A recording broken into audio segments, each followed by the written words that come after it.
दोस्तों, कहानी की शुरुआत में हम बबलू बदमाश नाम के एक लड़के को देखते हैं जो कि दिखने में काफी हैंडसम था और आज वो किसी से मिलने जा रहा था। वहीं दूसरी तरफ हम एक बूढ़ी औरत आंटी पेटी पैक को देखते हैं जो एक होटल के कमरे में आती है। आंटी पेटी पैक वहाँ पर किसी का इंतजार कर रही थी, लेकिन वो बहुत ज्यादा घबराई हुई थी। घबराहट के कारण वो कभी तो अपना सामान देख रही थी और कभी अपने आप को आईने में देख रही थी, लेकिन जब इससे भी बात नहीं बनती तो वो 2 30-30 ml के शॉट भी मार लेती है। कुछ देर बाद दरवाजे पर आहट होती है। आंटी पेटी पैक जब दरवाजा खोलती है तो उसके सामने बबलू बदमाश खड़ा होता है जो आंटी के बुलाने पर उससे मिलने आया था। वो अंदर आते ही आंटी के गाल पर चुम्मी करता है जो आंटी को भी बहुत अच्छा लगता है। दरअसल बबलू बदमाश एक जिगोलो था जिससे औरतें पैसे देकर अपनी पिंकी पिटवाया करती थी और आंटी पेटी पैक भी जीवन में पहली बार अपनी बूढ़ी तितली का चमगादड़ बनवाने वाली थी। आंटी बबलू बदमाश को देखकर खुश थी और साथ ही थोड़ी नर्वस भी। दरअसल अपने सामने एक जवान लड़के को देखकर आंटी को अपनी उम्र पर शर्म आने लगी थी। वहीं बबलू बदमाश भी समझ गया था कि आंटी उसके सामने झिझक रही है, इसलिए वो आंटी से घुलने मिलने की कोशिश करता है। वो आंटी से पूछता है कि आप किस तरह करना चाहोगी ताकि वो भी उसी तरह करके आंटी को खुश कर सके,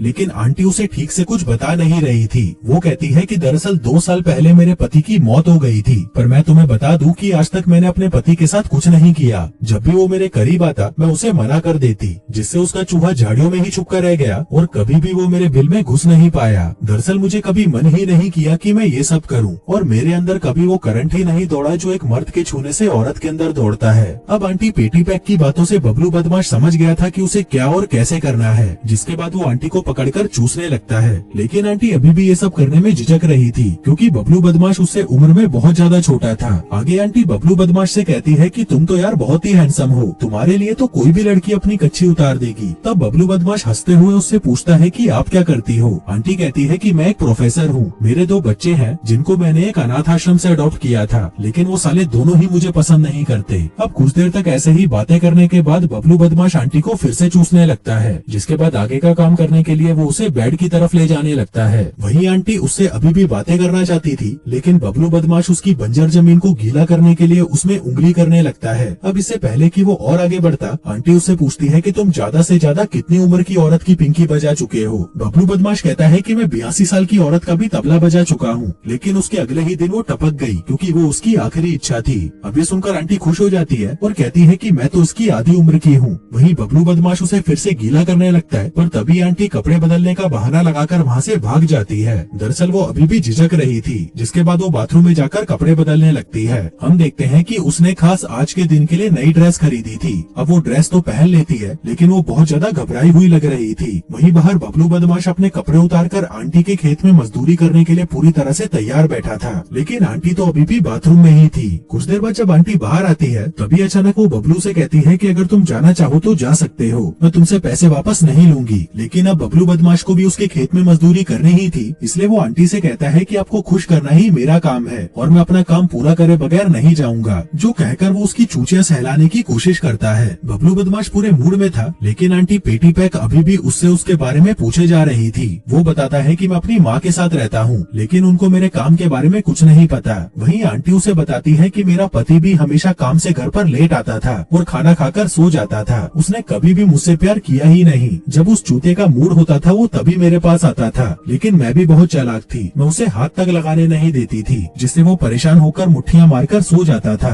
मेरे पति ने कभी ये जानना ही नहीं चाहा कि मैं क्या चाहती हूँ और मुझे क्या पसंद है। अब ऐसे ही बातें करते करते आंटी पेटी पैक रोने लगती है और तभी बबलू बदमाश उसे संभालते हुए फिर से चूसने लग जाता है। अब यहाँ से सीन शिफ्ट होता है और कुछ दिनों बाद आंटी पेटी पैक बबलू बदमाश को फिर से बुलाती है क्योंकि उसे उस दिन बबलू बदमाश के साथ बहुत मजा आया था। हालांकि उस दिन उन दोनों के बीच में कुछ हुआ नहीं था, लेकिन बबलू बदमाश से बातें करके उसे अपना सा फील होने लगा था कि कोई तो है जो उसकी परेशानियां सुन रहा है। आगे आंटी उसे एक लिस्ट निकाल कर देती है जिसमें उसने वो सब कुछ लिखा था जो वो हमेशा से करना चाहती थी। वो बबलू बदमाश को वो लिस्ट पढ़कर सुनाती है ताकि इन सभी चीजों को पूरा करने में वो उसकी मदद कर सके। जिसके बाद वो बबलू बदमाश को बिस्तर पर बिठाकर उसकी बेल्ट खोलने लगती है। वहीं बबलू बदमाश अब गर्म होना शुरू ही हुआ था कि तभी आंटी का फोन बजने लगता है। फोन पर उसकी बेटी थी। वहीं आंटी उससे बात करने में बिजी हो गई थी, जबकि बबलू बदमाश वहाँ शीशे में खुद को देख रहा था। यहाँ पर उसको देखकर हमें पता चलता है कि ये काम उसे बिल्कुल पसंद नहीं, लेकिन पैसों की तंगी के चलते उसे ये काम फिर भी करना पड़ रहा था। वहीं आंटी जल्दी से बात खत्म करके वापस आ जाती है। बबलू बदमाश देखता है कि आंटी थोड़ी परेशान लग रही थी, इसलिए वो अपने फोन पर म्यूजिक चलाकर नाचने लगता है, क्योंकि पिछली बार आंटी ने उसे बताया था कि उसे डांस करना पसंद है। लेकिन उसके पति ने कभी भी उसके साथ डांस नहीं किया, इसलिए बबलू बदमाश उसके साथ डांस करने लगता है, जो आंटी पेटी पैक को भी बेहद अच्छा लगता है। आज आंटी ने पहली बार किसी के साथ डांस किया था, जिसके बाद वो दोनों खूब मस्ती करते हैं। फिर मस्ती करने के बाद आंटी फिर से बबलू से बातें करने लगती है। वो थोड़ा थक गई थी, इसलिए बबलू बदमाश उसे मसाज देने लगता है। वो उसे कहता है कि आपको मुझे लंबे समय के लिए बुक कर लेना चाहिए, शायद मेरे साथ रहकर आपका अकेलापन भी दूर हो जाए। लेकिन आंटी कहती है कि मेरे पास इतने पैसे भी नहीं है कि मैं तुम्हें बार बार बुक कर सकूं।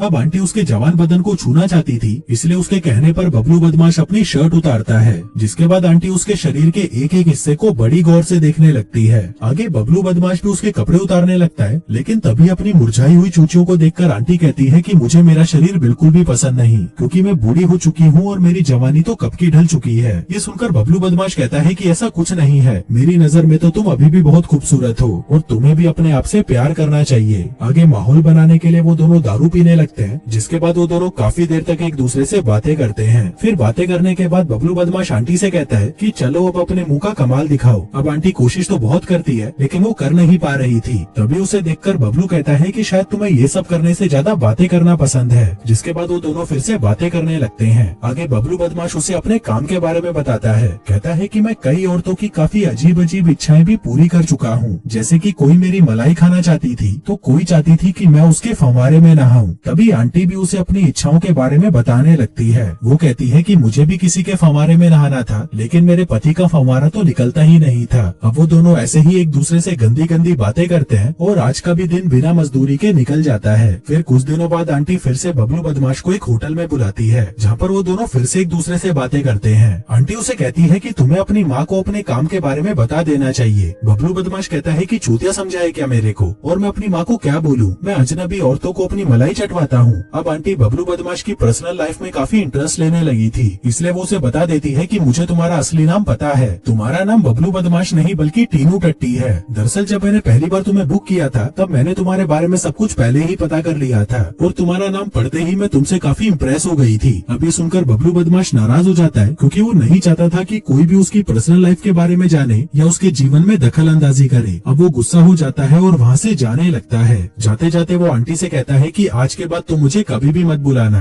तभी आंटी उसे कहती है पर मैं तो तुमसे फिर से मिलना चाहती हूँ। अब वो जैसे ही जाने लगता है, तब आंटी उसे कहती है कि टीनू टट्टी मत जाओ। अब ये सुनकर वो और गुस्सा हो जाता है। उसका मन तो कर रहा था कि वो अभी इस बुढ़िया को नरक पहुँचा दे, लेकिन फिर वो खुद पर कंट्रोल कर लेता है। वो आंटी से कहता है कि मैं तुझे श्राप देता हूँ कि तेरी गुफा हमेशा बंजर रहेगी और अगर कोई भी मजदूर उसमें मजदूरी करेगा तो उसका हथियार टूट जाएगा। आंटी कहती है कि प्लीज ऐसा मत बोलो। बबलू बदमाश कहता है कि तुम्हें कैसा लगेगा अगर मैं तुम्हारे स्टूडेंट्स को बता दूं कि तुम मुझे पैसे देकर अपनी पिंकी पिटवाना चाहती हो। अब आंटी के पास इसका कोई जवाब नहीं होता, लेकिन फिर भी वो उसे यही कहती है कि हर माँ अपने बच्चे से बहुत प्यार करती है, इसलिए तुम्हें अपनी माँ को सब कुछ बता देना चाहिए। लेकिन यह सुनते ही बबलू बदमाश गुस्से में वहाँ से चला जाता है। वहीं उसके जाने से आंटी काफी दुखी हो जाती है और तभी वो देखती है कि बबलू बदमाश फिर से वापस आ जाता है। दरअसल वो यहाँ पर अपना फोन भूल गया था, इसलिए वो फिर से वापस आया था। वो फोन ढूंढने के बहाने चीजों को इधर उधर फेंकने लगता है और आंटी को अपना गुस्सा दिखाता है। आगे वो रोते रोते आंटी को बताता है कि जब मैं 16 साल का था तब मेरी माँ ने मुझे घर से निकाल दिया था। वो मेरे से बिल्कुल भी प्यार नहीं करती और उस औरत के लिए मैं कब का मर चुका हूँ। जो कहकर वो फिर से अपना फोन ढूंढने लगता है, लेकिन जल्दी ही उसे उसका फोन मिल जाता है। आगे वो आंटी से कहता है कि मैं जल्दी ही तुम्हारे पैसे वापस कर दूंगा, जो कहकर वो वहाँ से चला जाता है। अब ऐसे ही कुछ दिन बीत जाते हैं और फिर एक दिन जब आंटी पेटी पैक एक होटल में बैठी थी, तभी वहाँ पर बबलू बदमाश उससे मिलने आता है। दरअसल आंटी के बार बार गिड़गिड़ाने पर वो उससे मिलने आया था।